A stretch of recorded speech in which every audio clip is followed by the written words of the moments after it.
14 जुलाई 2021 को पेपर हुआ था इसरो विक्रम साराभाई स्पेस सेंटर का, उसका आंसर की आ चुका है। तो उस आंसर की को हमने यहाँ पर डाउनलोड कर लिया है, जो कि टेक्नीशियन भी इलेक्ट्रीशियन का है।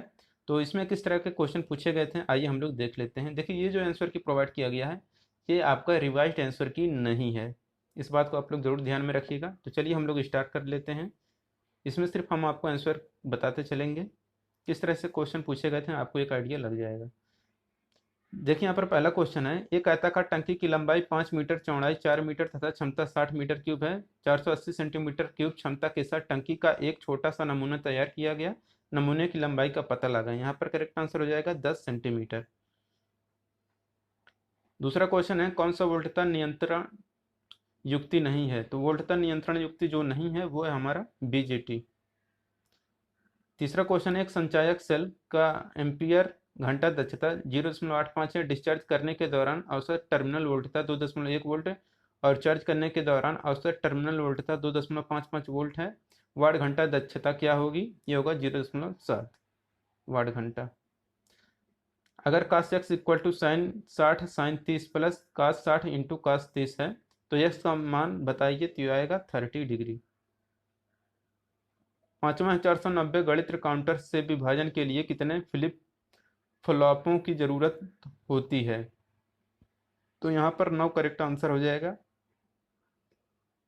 छठा है, दिए गए लोड पर चलती एक तुल्यकालिक मोटर के उत्तेजन में विचलन किसको परिवर्तित करती है? ये करता है मोटर का शक्ति गुणांक को परिवर्तित करते हैं।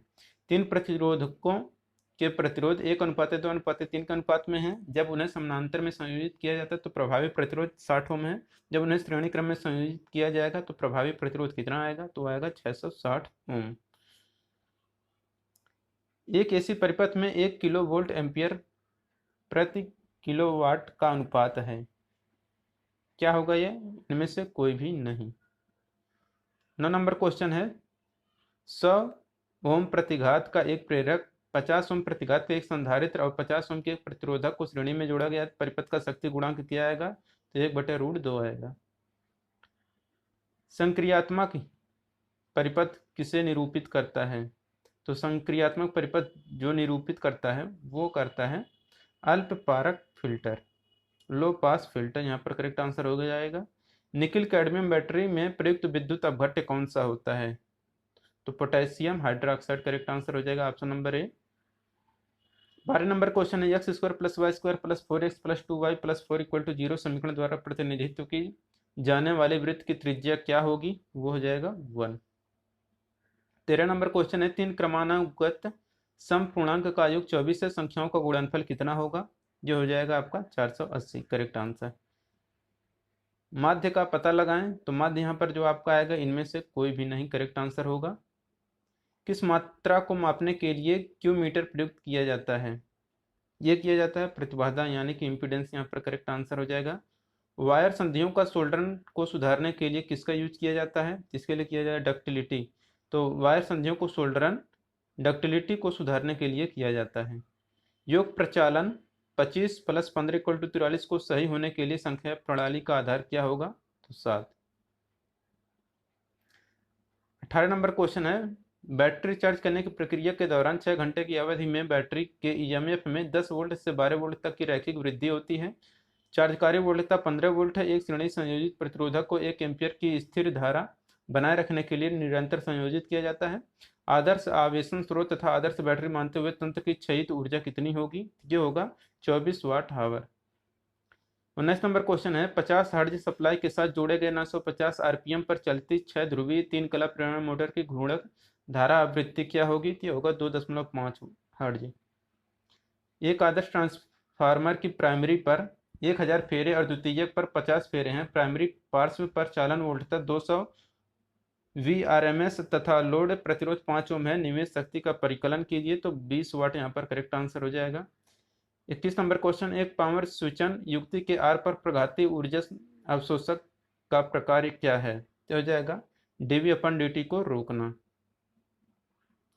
22 नंबर क्वेश्चन है, दिए गए सत्यमान सारणी किस गेट को निरूपित करता है? ये निरूपित करता है नॉर एक्सक्लूसिव NOR यानी कि एकनिष्ठ NOR को। स्क्वायरल केज प्रेरण मोटर के संबंध में निम्न में से कौन सा कथन सही नहीं है? तो हो जाएगा प्रारंभन के लिए रोटर कुंडलन को रियोस्टेट से जोड़ा नहीं जा सकता। 24 नंबर क्वेश्चन है, जब लेड अम्ल सेल को आवेशित किया जाता है तो विद्युत अपघट्ट का घनत्व क्या होगा? तो पहले बढ़ता है फिर कम होता है। स्टेपर मोटर की तरंग उत्तेजन के परिणाम स्वरूप क्या होता है? तो अर्ध सोपानी, हाफ स्टेपनिंग करेक्ट आंसर हो जाएगा। 26 नंबर क्वेश्चन है, निम्न में कौन लगभग शून्य शक्ति गुणांक में कार्य करता है? तो लगभग शून्य शक्ति गुणांक में जो कार्य करते हुए रहते हैं ताप दीप्ति लैंप। 27 नंबर क्वेश्चन है, दिए गए परिपथ में सेल से ली गई धारा कितनी है? गैल्वेनोमीटर जी प्रतिरोध 10 ओम है। तो यहाँ पर करेक्ट आंसर हो जाएगा आपका 0 मिली एम, यहाँ पर sorry 0.9 milli ampere. Option number D 0.9 milli ampere correct answer होगा। 28 नंबर क्वेश्चन है, एच वर्ग विद्युत रोधन का अधिकतम सुरक्षित तापमान क्या होगा? ये 180 डिग्री यहाँ पर करेक्ट आंसर हो जाएगा। निम्नलिखित उपकरणों में से किसकी सुरक्षा के लिए यल श्रेणी के एमसीबी का मुख्य रूप से उपयोग किया जाता है? तो गीजर यहाँ पर करेक्ट आंसर हो जाएगा। 30 नंबर क्वेश्चन है, अंतर्वेशों में कुंडलन किसमें संयोजित किए जाते हैं? तो कवच के साथ श्रेणी में संयोजित किए जाते हैं। एक, how many parallel path are there in triplex wave binding? यहाँ पर 6 करेक्ट आंसर हो जाएगा। प्रायिकता का पता लगाएं कि गैर अधिवर्ष में 53 रविवार हों। तो 1/7 यहाँ पर करेक्ट आंसर हो जाएगा। 33 नंबर क्वेश्चन है, फ्लेमिंग के दक्षिण हस्त नियम का उपयोग किसका पता लगाने के लिए किया जाता है? तो ईएमएफ की दिशा का पता लगाने के लिए किया जाता है। 200 वोल्ट पर एक शंट जनरेटर 100 एम्पियर देता है यदि शंट क्षेत्र प्रतिरोध और कवच आर्मेचर प्रतिरोध क्रमशः 50 ओम और 0.1 ओम है तो उत्पादित वोल्टता का पता लगाएं। तो 210.4 वोल्ट करेक्ट आंसर हो जाएगा। अस्थायी समानांतर प्रचालन के लिए शंट जनरेटर सबसे उपयुक्त होते हैं क्योंकि उनके वोल्टता अभिलक्षण क्या होते हैं? तो पाती यानी कि ड्रॉपिंग होते हैं। और 36 नंबर क्वेश्चन है, वृत्ताकार अनुपरिच्छेद वाले एक क्षण को वर्गाकार अनुपरिच्छेद वाले क्षण में परिवर्तित किया जाता है। क्षण की लंबाई को कायम रखा जाता है और पुनः निर्माण के दौरान पदार्थ की यात्रा में कोई हानि नहीं होती है। लंबाई के हिसाब से मापित करने पर क्षणों के प्रतिरोधों का अनुपात क्या होगा? तो ये जो अनुपात होगा ये आएगा उपरोक्त में से कोई भी नहीं करेक्ट आंसर होगा। 37 नंबर क्वेश्चन है, निम्नलिखित में से किस धातु दिष्टकारी के नाम से जाना जाता है? तो जिसे धातु दिष्टकारी के नाम से जाना जाता है वो रहता है ताम्र oxide diode, copper oxide diode correct answer हो जाएगा। किस वर्ग के प्रवर्धक में अधिकतम विरूपण होता है? तो अधिकतम विरूपण जिस प्रवर्धक में होता है वो रहता है क्लास सी के अंतर्गत। तो ऑप्शन नंबर 8 यहाँ पर करेक्ट आंसर हो जाएगा। 40 स्टैंडर्ड वायर गेज ताम्र की सन्निकट फ्यूज धारा लगभग कितनी होती है? 3 एम्पियर यहाँ पर करेक्ट आंसर हो जाएगा। 5 किलो प्रतिरोधक से होकर बहने वाली धारा के मान का पता लगाएं। तो यहाँ पर करेक्ट आंसर आपका क्या हो जाएगा?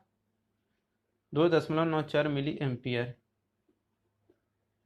41 नंबर क्वेश्चन, एक ट्रांसफार्मर द्वितीयक की 10 फेरों के साथ 100 MWB अधिकतम का एक ज्यावक्रीय फ्लेक्स जुड़ता है। द्वितीयक की प्रेरक ईएमएफ के आरएमएस मान का परिकलन कीजिए। सप्लाई आवृत्ति अगर 50 हर्ट्ज है। तो 222 वोल्ट यहाँ पर करेक्ट आंसर हो जाएगा। एक उच्चाई ट्रांसफार्मर के प्राइमरी के प्रति फेरों पर वोल्टता द्वितीयक प्रति फेरे पर वोल्टता कितनी होगी? तो सेम होगी। एक प्रेरक की प्रतिबाधा एक विशिष्ट आवृत्ति या पर एक संधारित्र की तुलना में दोगुना है। अगर उन्हें श्रेणी में जोड़ा जाता है तो अनुनादी आवृत्ति क्या होगी? तो f/√2 होगी। एक प्रकाश स्रोत द्वारा किसी सतह को प्रतिदीप्त किया जाता है। सतह के किसी बिंदु पर अभिलंब और ज्योति अभिवाह की दिशा के बीच का एंगल 30 डिग्री से 60 डिग्री में बदलता है। तो प्रतिदीप्ति में परिवर्तन का अनुपात क्या होगा? यह होगा √3:1 का अनुपात होगा। 45 नंबर क्वेश्चन है, दिए गए परिपथ में बीटा इक्वल टू 99 है और VBE इक्वल टू 0.7 V है। संग्राही धारा का मान का पता लगाएं। तो जो संग्राही धारा होगा वो हो जाएगा आपका 0.99 मिली एम्पियर। 46 नंबर क्वेश्चन है, एक समानांतर श्रेणी से संयोजन सेल में m पंक्तियां हैं और प्रत्येक पंक्ति के श्रेणी में n सेल हैं। अगर प्रत्येक सेल का आंतरिक प्रतिरोध R है और लोड कैपिटल R है तो अधिकतम शक्ति अंतरण के लिए क्या शर्त होगी? तो जाएगा small m capital R equal to small n into R होगा। बी वर्ग विद्युत रोधन के लिए निम्नलिखित पदार्थों में कौन आता है? तो आ जाएगा इनमें से कोई नहीं करेक्ट आंसर होगा। 48 नंबर क्वेश्चन है, डी फ्लिप फ्लॉप के निर्गमन पर संकेत सिग्नल की आवृत्ति 5 किलो हर्ट्ज है। उत्थानशील कोर ट्रिगरित डी फ्लिप फ्लॉप की घड़ी पर संकेत की आवृत्ति क्या होगी? यहाँ पर करेक्ट आंसर हो जाएगा आपका 10 किलो हर्ट्ज। 49 नंबर क्वेश्चन है 50 वोल्ट औसत वोल्टता से युक्त एक अर्ध तरंग परिशोधित साइन तरंग को 40 ओम प्रतिरोध से होकर ले जाया जाता है, प्रतिरोधक में क्षयित शक्ति क्या होगा? यह हो जाएगा 98.5 watt. V I equal to V M sine omega T के लिए नीचे दिए गए परिपथ के लिए निर्गम वोल्टता वी जीरो क्या होगा? तो यहाँ पर जो आपका होगा वो हो जाएगा 2Vm। चित्र में निर्गम वोल्टता का पता लगाएं। तो इसमें जो निर्गम वोल्टता आएगा वो आएगा आपका 10 वोल्ट। XLPE केबल का मतलब क्या होता है? तो XLPE इसका मतलब होता है इनमें से कोई भी नहीं, हो जाएगा आपका correct answer option number D. 53 number question है एक अति यौगिक डीसी जनरेटर की में वोल्टता नियमन हमेशा होता है, तो इसमें जो जो होता है वो होता है नेगेटिव। 54 नंबर क्वेश्चन है चित्र जो दिया गया किस का प्रतिनिधित्व करता है? तो ये करता है घंटी का प्रतिनिधित्व करता है। 55 नंबर क्वेश्चन है दिए गए परिपथ में आर का न्यूनतम मान है जेनर को ऑन कर सकेगा, तो 2.67 के। सैलिएंट ध्रुव प्रत्यावर्ती पर डैम्पर कुंडलन क्या होगा? ये हो जाएगा ध्रुव फेस पर प्रदान किया जाता है, provided on the pole face. 57 नंबर क्वेश्चन एक संधारित्र को डीसी वोल्टता स्रोत के साथ संयोजित किया गया है, अगर समान मान के लिए किसी दूसरे संधारित्र को श्रेणी में जोड़ा जाए तो पहले संधारित्र में संचित चार्ज क्या होगा? ये हो जाएगा आधा हो जाएगा। 58 नंबर क्वेश्चन है संपूर्ण लोड पर एक ट्रांसफार्मर का लौह ह्रास 400 वाट है, अर्ध लोड पर लौह ह्रास कितना होगा? ये हो जाएगा 400 वाट। 2 4 8 डट डट डट श्रेणी का 91वां पद क्या होगा? 2 की पावर 51 यहाँ पर करेक्ट आंसर हो जाएगा। तारापुर परमाणु शक्ति संयंत्र के में किस प्रकार के रिएक्टर का यूज किया जाता है? तो क्वथन जल रिएक्टर यानी कि boiling water reactor correct answer हो जाएगा। एक डीसी शंट मोटर का मंदन परीक्षण किसका ह्रास का पता लगाने के लिए किया जाता है? तो बी और सी यानी कि लोहा और फ्रिक्शन दोनों को पता लगाने के लिए किया जाता है। एक संधारित्र जिसकी प्रावैद्युत वायु है जो कि अनंत प्रतिबाधा के वोल्टता मापी के साथ जोड़ा गया है, वोल्टता मापी एक शून्येतर मान का पाठ्यांक दिखाती है। अगर प्लेटों के बीच की दूरी को दोगुना और प्लेटों के प्रभावित क्षेत्रफल को आधा कर दिया जाए तो वोल्टता मापी का पाठ्यांक कितना हो जाएगा? ये हो जाएगा आपका 4 गुना। 63 नंबर क्वेश्चन है स्वशित्र में सिलिका जेल की नमी की मात्रा संतृप्त हो जाती है तो उसका वर्ण किसमें परिवर्तित हो जाता है? तो नीले से गुलाबी में परिवर्तित हो जाता है। एक आरएल परिपथ का शक्ति गुणांक 1/√2 है, अगर आवृत्ति को दोगुना किया जाता है तो नया शक्ति गुणांक कितना होगा? क्या हो जाएगा 1/√5 के। IS 1293 से 2019 के अनुसार अनुमत वोल्टता कितने तक होती है? ये होता है 250 वोल्ट तक होती है। विद्युत अपघटन में अगर विद्युत अपघटन अपघट्य से होकर बहती धारा दोगुनी हो जाए तो प्रति सेकंड इलेक्ट्रोड पर मुक्त आयनों का कुल द्रव्यमान क्या होगा? तो यह 2 गुना हो जाता है। ज्वरीय विद्युत संयंत्र में ऊर्जा के किस रूप का उपयोग किया जाता है? तो इसके लिए समुद्री जल की गतिज ऊर्जा और स्थितिज ऊर्जा दोनों का यूज किया जाता है।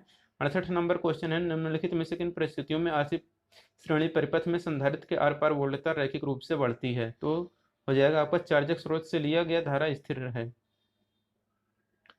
4 से 1 MUX का निर्गम क्या है? तो इसका जो निर्गम होगा वो होगा x + y बार। 70 नंबर क्वेश्चन है SLI बैटरी में SLI का मतलब किससे है? तो हो जाएगा स्टार्टिंग लाइटिंग और इग्निशन। तो स्टार्टिंग लाइटिंग और इग्निशन यहाँ पर करेक्ट आंसर हो जाएगा। भू प्रतिरोध का पता लगाने के लिए भू परीक्षण उपस्कर को यूज किया जाता है और नियत वोल्टता के लिए धारा का पाठ्यांक n मर्तबा किया जाता है। निम्नलिखित में से किसे भू प्रतिरोध माना जाता है? तो n पाठ्यांक में सबसे उच्च प्रतिरोध करेक्ट आंसर हो जाएगा। बहुमंजिला भवन के लिए किस प्रकार का वितरण तंत्र सबसे उपयुक्त होगा? तो वर्धन मेन यानी कि रेजिंग मेन्स यहाँ पर करेक्ट आंसर हो जाएगा। 73 नंबर क्वेश्चन है डीसी जनरेटर में क्रम विनियामक किसके लिए है? तो ये होता है प्रेरित एसी को डीसी में परिवर्तित करने के लिए। परिपथ विच्छेदक का संविदारण क्षमता क्या होती है? तो ये होती है परिपथ विच्छेदक द्वारा अंतरायन की जा सकने वाली अधिकतम शक्ति। एक आरएलसी परिपथ में शक्ति गुणांक 4/5 है। सक्रिय शक्ति और प्रतिघाती शक्ति का अनुपात क्या होगा? अगर शक्ति गुणांक 75% हो जाए तो इस अनुपात का क्या होगा? ये हो जाएगा आपका प्रारंभिक अनुपात 4:3 और शक्ति गुणांक परिवर्तक के बाद परिवर्तित अनुपात 3:4 होगा। ये जो इक्वेशन दिया गया 195 गुणे 195 प्लस 2 गुणे 195 गुणे 5 प्लस 25, इसका मान क्या हो जाएगा? तो देखिए ये A square plus 2ab plus B square का फार्मूला बनेगा। यहाँ पर जो करेक्ट आंसर आ जाएगा वो आ जाएगा 40,000। निम्नलिखित पदार्थों में किसका सबसे उच्च विशिष्ट प्रतिरोध है? ये हो जाएगा इस्पात। 78 नंबर क्वेश्चन है कि जो फिगर दिखाया गया है निर्गम वायु क्या होगा? यहाँ पर इसका करेक्ट आंसर हो जाएगा आपका option number D, A B C plus D plus E. 79 नंबर क्वेश्चन है किसको परिवर्तित करते हुए एक डीसी मोटर की गति नियंत्रित की जा सकती है? तो यहाँ पर उपरोक्त सभी करेक्ट आंसर हो जाएगा। चेतावनी चिन्ह के लिए प्रयुक्त वर्ण कौन सा है? यहाँ पर हो जाएगा काला बॉर्डर सहित पीला पृष्ठभूमि और प्रतीक। दोस्तों यहाँ पर ये हमारा 80 क्वेश्चन खत्म होता है। ये जो हमारा पेपर था 14 जुलाई 2021 को जो इलेक्ट्रीशियन का पेपर हुआ था इसरो VSSC टेक्नीशियन बी का, उसी का ये पेपर था जो कि आंसर की है, ये रिवाइट आंसर की नहीं है। अगर ये वीडियो आपको अच्छा लगा हो तो वीडियो को जरूर लाइक करिए और अपने दोस्तों के साथ शेयर करिए। मिलेंगे नेक्स्ट वीडियो में। Thank you.